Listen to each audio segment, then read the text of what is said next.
Hello students, कैसे हैं आप सब। उम्मीद करती हूँ कि आप सब अच्छे ही होंगे। तो आज हम अपने स्वस्थ व्रत के इजी से चैप्टर की बात करने वाले हैं, जो कि है रसायन फॉर स्वस्थ। ठीक है, चैप्टर बहुत इजी है, इतना ज़्यादा हमें कोई परेशान होने की ज़रूरत नहीं है। जितना बता रहे हैं उतना ही सिलेबस में है और इतना ही आता है। आपको पता ही है कि मेरे सिलेबस पूरे NCISM के अकॉर्डिंग होते हैं, राइट। तो हर एक टॉपिक, हर एक पॉइंट NCISM के सिलेबस के अकॉर्डिंग ही आपको मेरी वीडियोस में मिलेगा। तो चलो सबसे पहले हम बात करते हैं डेफिनेशन की एंड बेनिफिट्स ऑफ रसायन की। चलो, आयुर्वेद में रसायन दो शब्दों के मेल से बना है, रस और अयन। ठीक है, रस प्लस अयन तो क्या हो जाएगा, रसायन, संधि हो जाएगी। अब रस का क्या मतलब होता है, इसका अर्थ शरीर के प्रथम धातु जो कि रस होता है उससे है, जो हमारे शरीर की सभी कोशिकाओं यानी सेल्स, ऊतक यानी टिश्यू यानी धातु का पोषण प्रदान करता है। समझ आ गया कि रस क्या है। रस क्या है, हमारे शरीर में प्रथम धातु है जो कि सभी सेल्स को और टिश्यू को पोषण प्रदान करता है, यानी पोषण का काम करता है। अयन की बात करें तो अयन का मतलब होता है मार्ग। जैसे आपने पढ़ा था उत्तर अयन, दक्षिण अयन, है ना, उत्तरायण और दक्षिणायन जब हम ऋतुचर्या में पढ़ते हैं। तो उसमें भी तो उत्तर मतलब उत्तर की तरफ, उत्तर वाला मार्ग, दक्षिणायन दक्षिण वाला मार्ग। तो यहाँ पर भी तो अयन का मतलब क्या है, मार्ग से है। तो इसका अर्थ है मार्ग या प्राप्ति के साधन से है, वो रास्ता, ठीक है, या वो मार्ग, प्राप्ति का वो साधन। समझ आ गया।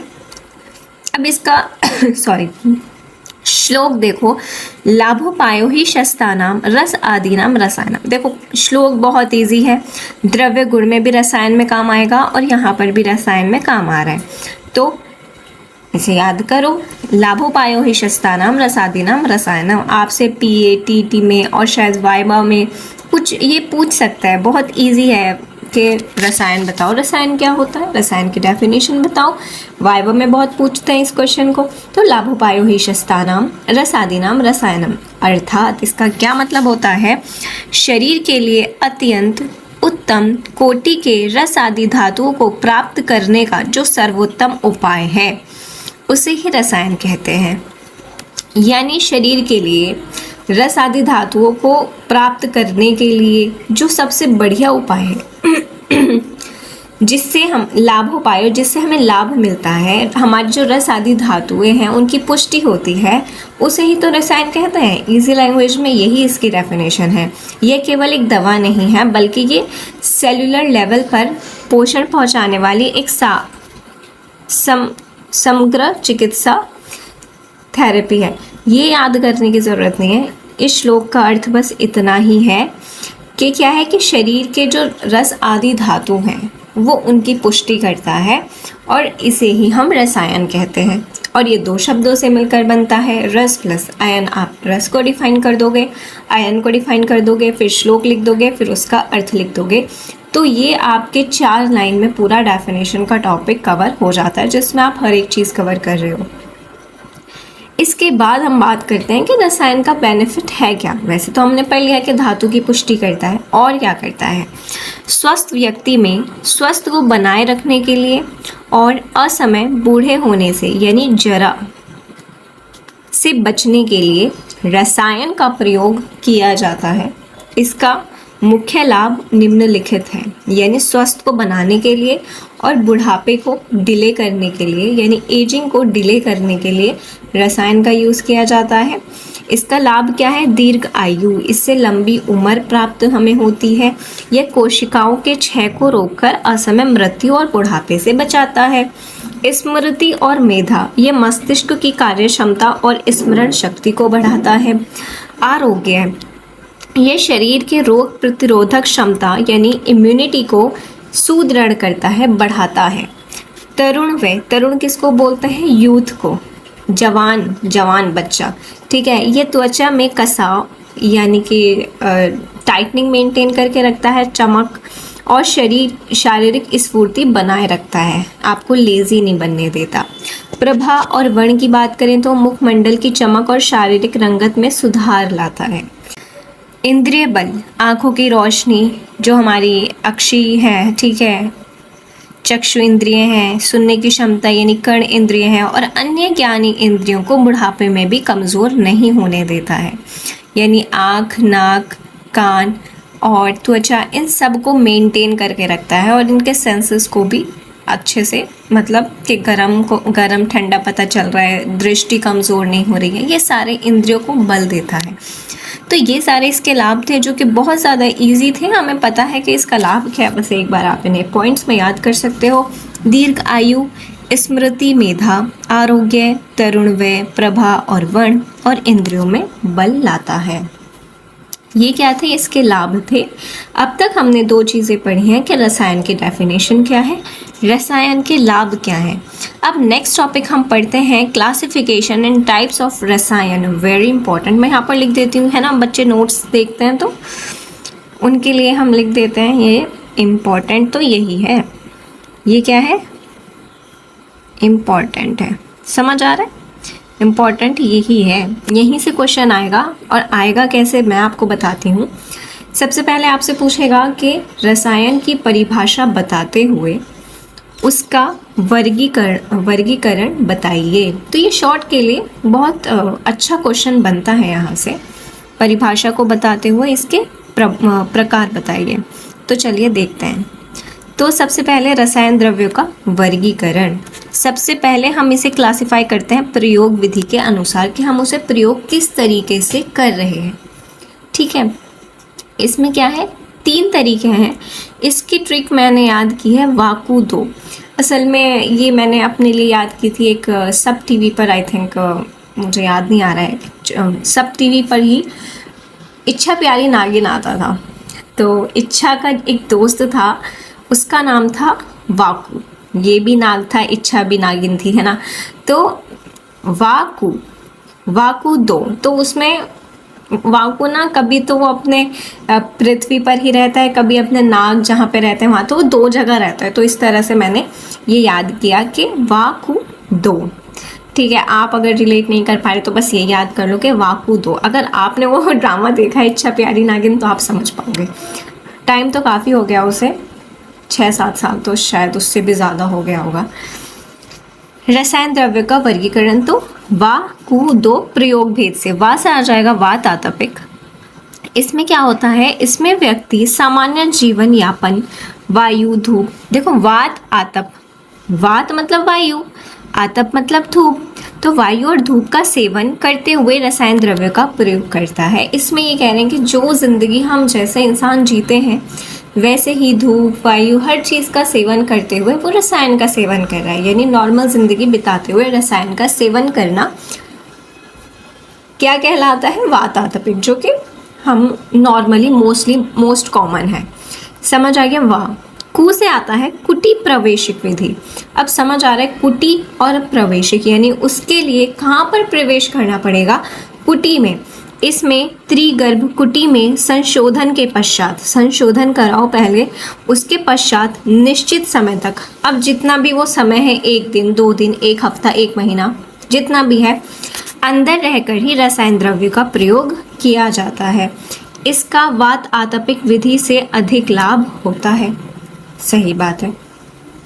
ये तो आप दिन के सारे काम करके सारा फिर रसायन का सेवन कर रहे हो। अब यहाँ पर आप बिल्कुल ही एक शोधन क्रिया करके रसायन कर्म के लिए ही आप वहाँ पर बैठे हो, ठीक है, रह रहे हो, तो उसका इफेक्ट आपके शरीर पर ज़्यादा होगा।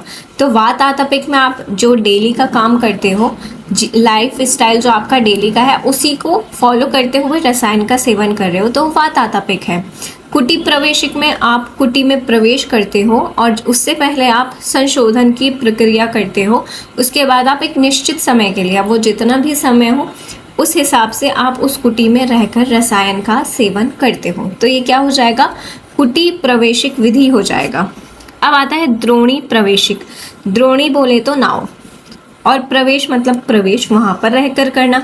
तो जैसे यहाँ पर कुटी में प्रवेश करके रसायन का सेवन करना था, यहाँ पर किस में प्रवेश करके, विशेष द्रोणी यानी नाव में, उसके अंदर रसायन का प्रयोग करते हैं। ये साधारण मनुष्यों के लिए नहीं है, तो आपको इसमें ज़्यादा ध्यान देने की ज़रूरत नहीं है। तो ये साधारण मनुष्य के लिए नहीं है, इसके दैवीय लाभ होते हैं। समझ आ गया, बहुत इजी था। प्रयोग भेद से कितना होता है, वाकु 2, तो वा से आ जाएगा वात आतपिक, कु से आ जाएगा कुटी प्रवेशिक, दो से आ जाएगा द्रोणी प्रवेशिक।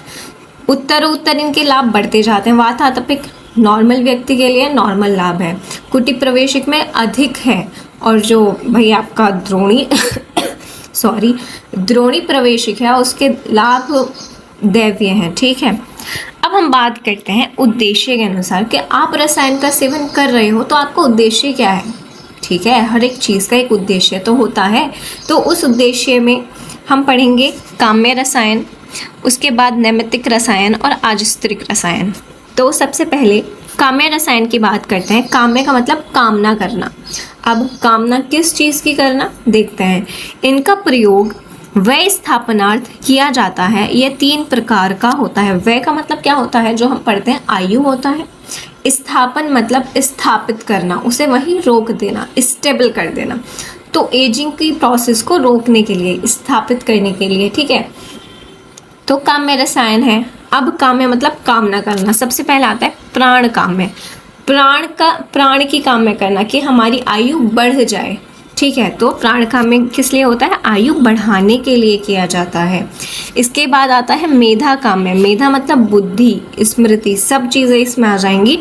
तो मेधा रसायन मेधा शक्ति बढ़ाने के लिए, जैसे शंख पुष्पी, मंडूपर्णी, गुडूची और मधु यष्टि यानी यष्टि मधु। मैं आपको बता दूं बच्चों, ये एग्जाम्पल याद करना इम्पॉर्टेंट है क्योंकि एग्ज़ाम में MCQ में आते हैं। अगर मैं लिख दूं तो आपको सही लगेगा, है ना।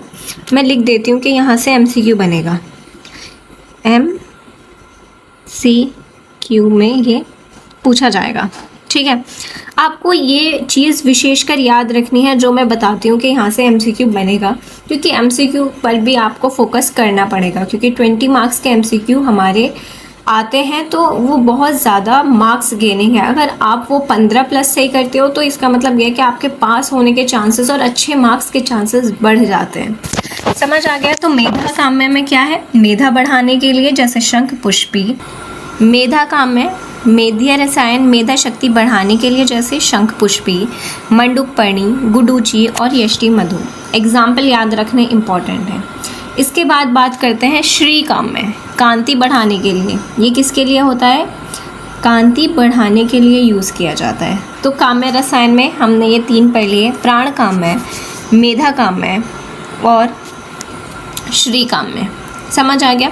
अब हम बात करते हैं नैमित्तिक रसायन की। नैमित्तिक रसायन में हम क्या पढ़ते हैं, रोगों की चिकित्सा में प्रयोग हेतु, जिन्हें हम प्रयोग करते हैं रोगों की चिकित्सा में। समझ पा रहे हो आप। काम्य रसायन में हमें कामना थी वय स्थापन की, हमें कहीं ना कहीं वो एजिंग वाली बात थी यहाँ पर कि आयु को बढ़ाने के लिए, एजिंग के साथ जो हमारा मेधा कम हो जाती है उसको बढ़ाने के लिए, कांति बढ़ाने के लिए, जो शरीर की कांति उम्र के साथ कम हो जाती है वो बढ़ाने के लिए। तो एक काम्य रसायन था, पूरा समझ आ गया। नैमित्तिक की बात करें तो इसमें रोगों की चिकित्सा के लिए एक स्पेसिफिक में क्या यूज़ होता है। ठीक है, जैसे प्रमेय में शिलाजीत, जैसे प्रमेय में, बच्चों ये एग्जाम्पल याद करना इम्पॉर्टेंट है कि प्रमेय में क्या यूज़ होता है, शिलाजीत यूज़ होता है। कुष्ठ में भल्लातक यूज़ होता है। आमवात में अमृत भल्लातक यूज़ होता है। श्वास में अगस्त्य रसायन यूज़ होता है। याद करेंगे इन चारों को। ठीक है, MCQ में क्वेश्चन इनसे आ सकता है और आ भी चुका है, इसलिए मैं इस पर फोकस कर रही हूँ क्योंकि क्वेश्चन आ चुका है तो आने के चांसेस दोबारा भी रहते हैं। तो प्रमेय में शिलाजीत यूज़ होता है, कुष्ठ में भल्लातक यूज़ होता है, आमवात में अमृत भल्लातक, श्वास में अगस्त्य रसायन। ये आप याद ज़रूर करेंगे, लिख लिख के याद कर लीजिएगा चाहे नहीं। आज स्त्रिक रसायन की बात करते हैं तो नित्य प्रयोग किए जाने वाले ओजवर्धक आहार द्रव्य जैसे दुग्ध, घृत आदि। जो मैं आपसे बता रही थी कि MCQ आ चुका है, वो ये MCQ आया था कि अजस्त्रिक रसायन के द्रव्य का एग्जाम्पल बताओ, तो वो था दुग्ध और घृत। शायद एक था इसमें दुग्ध या घृत, ये मुझे याद नहीं है अब तो, दोनों थे या दो के पेयर में था या एक था, लेकिन ये वाला क्वेश्चन MCQ में आया था तो क्या पता इस बार ये दे दे। समझ पा रहे हो। तो ये MCQ के लिए याद करना ज़रूरी है एग्जाम्पल, और इनके डेफिनेशन तो याद करना ईजी ही था। तो इससे क्या होता है, अजस्त्रिक से ओज का वर्धन करने वाले जैसे दुग्ध और घृत। तो ये हमने पूरा क्या पढ़ लिया है, क्लासिफिकेशन एंड टाइप्स ऑफ रसायन। अब हम आगे बात करते हैं based on mode of administration, ये इंग्लिश में दिया हुआ है, ठीक है। अगर आपको इंग्लिश में पढ़ना है तो आप ये वाला पढ़ सकते हो। और based on form of remedy, औषध रूप के आधार पर, है ना, ये वाला नहीं पढ़ा है हमने, ये यहाँ तक आज सिर्फ रसायन तक पढ़ लिया। द्रव्यभूत और अद्रव्यभूत, इसमें क्या होता है, जैसे द्रव्यभूत वो होता है जो मटेरियल है, जिसे हम स्पर्श कर सकते हैं, जो हमारी इंद्रियों से हम ग्रहण कर सकते हैं, तो वो तो द्रव्यभूत होता है, जैसे herbs, minerals and food components, for example ashwagandha, guduchi, आंवले की। अद्रव्यभूत क्या होता है, जो नॉन मटेरियल है, rejuvenation achieve through psychological behaviour corrections and ethical lifestyle habits. इसमें ये बात कर रहे हैं आचार रसायन की। आचार रसायन हमें इंद्रियों से ग्रहण नहीं होता, ना हमें आंखों से दिखता है, ना कानों से सुनाई देता है, उसका एक प्रभाव होता है, साइकोलॉजिकल होता है, ठीक है। इसका मैं आपको बेस्ट एग्जाम्पल देके बताती हूँ, एजिंग के रिलेटेड करके। आपने देखा होगा या आप खुद भी अगर फील करते हो तो जब हम ज़्यादा टेंशन लेते हैं ना तो हम बीमार पड़ जाते हैं, या अब अगर आप ज़्यादा लंबे टाइम तक टेंशन लोगे, स्ट्रेस लोगे, डिप्रेशन में रहोगे तो आपकी एजिंग ना फास्ट हो जाती है। आपका जो रिएक्शंस है बॉडी में जो एजिंग को कॉज करते हैं वो इंक्रीज़ हो जाते हैं, ठीक है। तो ये आपके सोचने से हो गया ना, आपकी इंद्रियों से इसका कोई मतलब था ही नहीं, आपने बस वो इतना सोचा कि आपका जो एजिंग वाला फैक्टर है वो बढ़ गया। तो वो यही कह रहे हैं कि अब जो सोचने से कम बढ़ सकता है तो वो अच्छा सोचने से, अच्छा काम करने से कम भी तो हो सकता है। तो बस यही कह रहे हैं कि अच्छे विचार रखो, सद्व्रत का पालन करो, आचार रसायन का पालन करो। आचार रसायन में भी तो वही सब है ना कि अच्छे काम करने चाहिए, पाप कर्म नहीं करने चाहिए। तो आचार रसायन फॉलो करने से हमें एक लाभ मिलता है रसायन का। तो ये क्या हो रहा है, अद्रव्यभूत होता है, जो कि हमें दिखता नहीं है। ऊर्जास्कर रसायन एज पर एज एंड ऑक्यूपेशनल एक्टिविटीज़, ये क्वेश्चन आ सकता है क्योंकि अब अगर आपके इस चैप्टर से क्लासिफिकेशन का क्वेश्चन नहीं बनेगा तो यहाँ से क्वेश्चन बनेगा। ये क्या होता है ये देखते हैं। तो ये है ऊर्जास्कर रसायन एज पर एज एंड ऑक्यूपेशन। सबसे पहले एज के हिसाब से पढ़ेंगे, ऑक्यूपेशन वाला ये है। तो 0 से 10 की आयु, देखो पहले हेडिंग देखते हैं, आयु, उसकी विशेषता क्या है और रसायन का प्रयोग, यानी कौन सा रसायन हम देते हैं।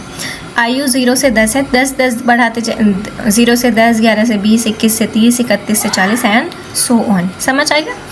0 से 10 क्या होती है, बाल्यावस्था होती है, बाल्यावस्था में सोना देते हैं, ठीक है। ऐसे याद कर सकते हो कि बच्चे ज़्यादा सोते हैं तो इसे सोना।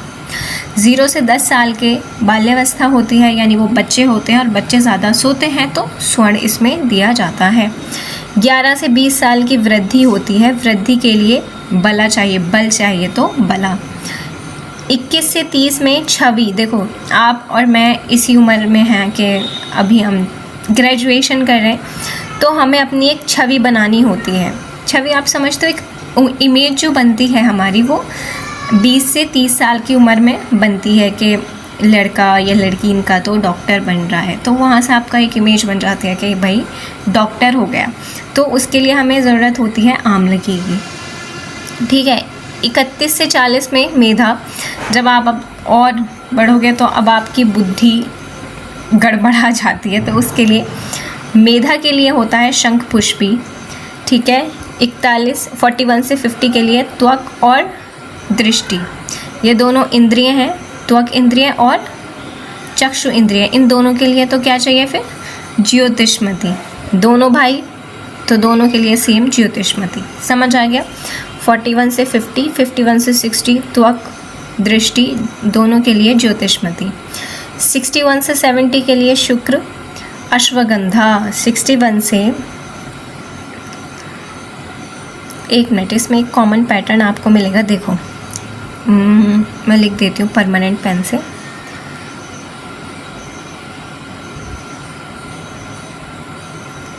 बी और वी, बी और वी, समझ आ रहा है। यहाँ तो ऐसे था, बी वी ऐसे, यहाँ पे बी वी ऐसे, ठीक है। तो यहाँ तक आ गए। अब इसे याद कर सकते हो आप, एस से 60 और S से शुक्र, S से 60 और S से शुक्र, और शुक्र के लिए तो अश्वगंधा दिया जाता है, ये तो हमें सबको पता है। अब BV से उल्टा कर दिया ना हमने BV को, तो यहाँ तो BV सीधा था, इधर BV उल्टा हो गया, तो यहाँ पर आएगा पहले V से आ जाएगा विक्रम। करेज के लिए हमें चाहिए बला, क्या चाहिए? बला। और 81 से 90 फिर आ जाएगा B यानी बुद्धि, ब्राह्मी। बुद्धि के लिए ब्राह्मी रसायन होता है, पता ही है हमें, तो याद हुआ होगा आपके, ठीक है। अगर नहीं समझ आ रहा एक बार और देखो, फिर याद हो जाएगा। बस इसे याद रख लेना, क्योंकि यहाँ तक चलते चलते तो याद आ जाता है, एंड में आके हम कंफ्यूज हो जाते हैं विक्रम और बुद्धि में। तो इधर ऐसे चलता है और इधर नीचे की तरफ और इधर ऊपर की तरफ, समझ आ जाएगा। अब हम बात करते हैं ऑक्यूपेशन डिसऑर्डर्स, एंड उसमें रसायन कौन सा यूज़ किया जाता है। रेस्पिरेटरी डिसऑर्डर्स में अगस्त्यस्य हरितकी, पिप्पली रसायन और च्यवनप्राश यूज़ करते हैं। डाइजेशन में बिलवादी रसायन यूज़ करते हैं। नर्वस सिस्टम में ब्राह्मी और मेदीय रसायन, सबसे ईजी। स्ट्रेस के लिए मेदीय रसायन और अश्वगंधा यूज़ करते हैं, क्योंकि स्ट्रेस अगर आप लोगे तो आपका शुक्र का क्षय भी हो जाता है, तो इसके मेदीय रसायन और अश्वगंधा। स्किन के लिए चित्रक रसायन और गंधक रसायन। आपको पता ही है गंधक जो है यूज़ होता है, मतलब एक्सक्लूसिवली अगर मुझसे कोई एक शब्द में पूछेगा कि गंधक का थेरेप्यूटिक यूज़ क्या है, तो मैं कहूँगी स्किन में यूज़ होता है, ठीक है। ये आप रस शास्त्र में पढ़ोगे। ओबेसिटी में त्रिफला रसायन आपको पता ही है, और शिलाजीत। और शिलाजीत मैंने भी आपको बताया था प्रमेय में, समझ आ रहा है, यहाँ पर पढ़ा नहीं था। नैमित्तिक रसायन में हमने पढ़ा था प्रमेय में शिलाजीत यूज़ होता है, तो याद कर लेंगे, समझ आ गया। ये याद करना बहुत इजी है, समझ आ जाएगा आपको। डाइजेशन कैसे याद करोगे? आप द्रव्य गुण में पढ़ोगे बिलवादी, बिल्व क्या होता है, क्या काम करता है, समझ तब आ जाएगा आपको। रेस्पिरेशन में आपको जब ये पढ़ोगे च्यवनप्राश, च्यवनप्राश का तो मैंने आपको बताया ही था आई थिंक न्यूट्रास्यूटिकल वाली वीडियो में, कि च्यवनप्राश का श्वास 6 में यूज़ होता है। आँख बंद करके ये चीज़ें याद करनी है कि च्यवनप्राश का यूज़ क्या है, कास और श्वास है, रोग अधिकार जब आपसे पूछेगा तो रेस्पिरेशन के लिए च्यवनप्राश। डाइजेशन आप द्रव्य गुण में जब बिल्व पढ़ोगे तो आपको समझ आ जाएगा कि बिल्व आदि रसायन यहाँ पे क्यों लिखा गया है। नर्वस सिस्टम के लिए ब्राह्मी रसायन, मेदीय रसायन, कोई बड़ी बात नहीं है। स्ट्रेस के लिए मेदीय रसायन देंगे, और अश्वगंधा इसलिए क्योंकि आपका शुक्र का क्षय हो जाता है। अगर आप ज़्यादा ही टेंशन लोगे तो टेंशन इसलिए लेने का नहीं, सिर्फ देने का, लेकिन ज़्यादा देने का नहीं भाई किसी को, है ना। स्किन चित्रक, और मैंने आपको बताया कि रस शास्त्र में अगर कोई मुझसे पूछे कि गंधक का एक थेरेप्यूटिक यूज़ बताओ जो कि उसका मेजर है, वो गंधक रसायन का स्किन है। ओबेसिटी की बात करें तो त्रिफला और शिलाजतु यूज़ करते हैं, शिलाजतु रसायन, ठीक है। अब हम बात करते हैं अपने मॉडर्न पार्ट की, antioxidant and immunomodulatory effect. Modern pharmacological evaluations have strongly validated the ancient concept of Vyadhi-Chhamatva through the biochemistry of Rasayan herbs. They primarily act on 3 levels. सबसे पहले अग्नि पर, श्रोतस पर और धातु पर। सही बात है। इसमें की रिसर्च क्या होता है, एंटीऑक्सीडेंट एक्शन कैसे करता है कि फ्री रेडिकल्स जो होते हैं वो अगर आपके बॉडी में फ्री रेडिकल्स हैं तो वो एजिंग करते हैं, समझ आ गया, एंड टिश्यू की डेथ हो जाती है। यही तो होता है, अगर फ्री रेडिकल्स होते हैं तो आपकी एजिंग होती है और धीरे धीरे फिर उस टिश्यू की डेथ हो जाती है, और जिसका मतलब है कि अब ये इरिवर्सिबल हो गया।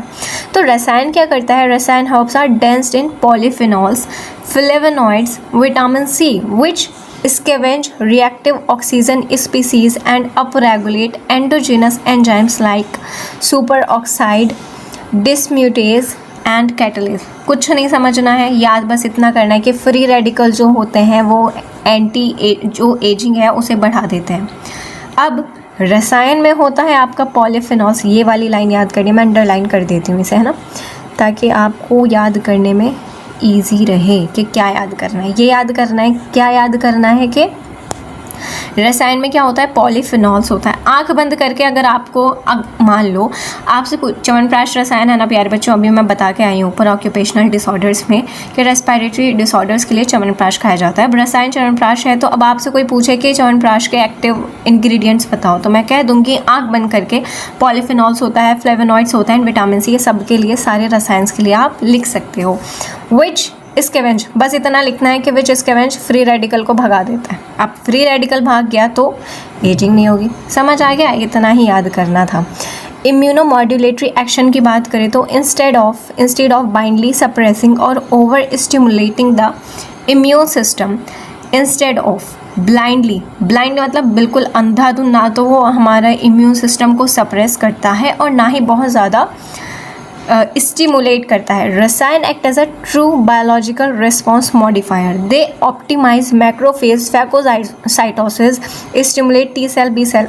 कुछ नहीं कह रहा, वो कह रहा है कि इम्यूनोमॉड्यूलेटरी का मतलब इम्यूनिटी से है।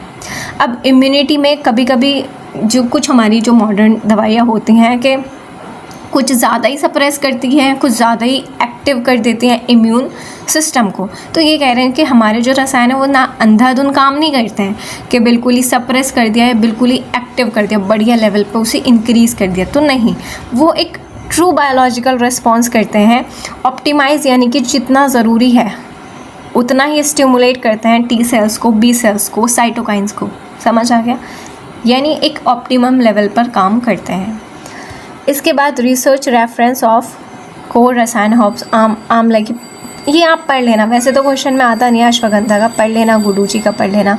Importance and methods of life style counselling. देखो, लाइफ स्टाइल बहुत ज़्यादा अफेक्ट करता है हमारे लिविंग को, ठीक है, कि आप कब फट जाओ कुछ नहीं पता। अगर आप रोज़ अंडे और पराठे फोड़ोगे तो भरोसा नहीं है कि आप भी कब फट जाओ। तो अपना लाइफ स्टाइल, अपना खाना पीना सब इस तरीके से होना चाहिए कि सब कंट्रोल में रहे, ठीक है।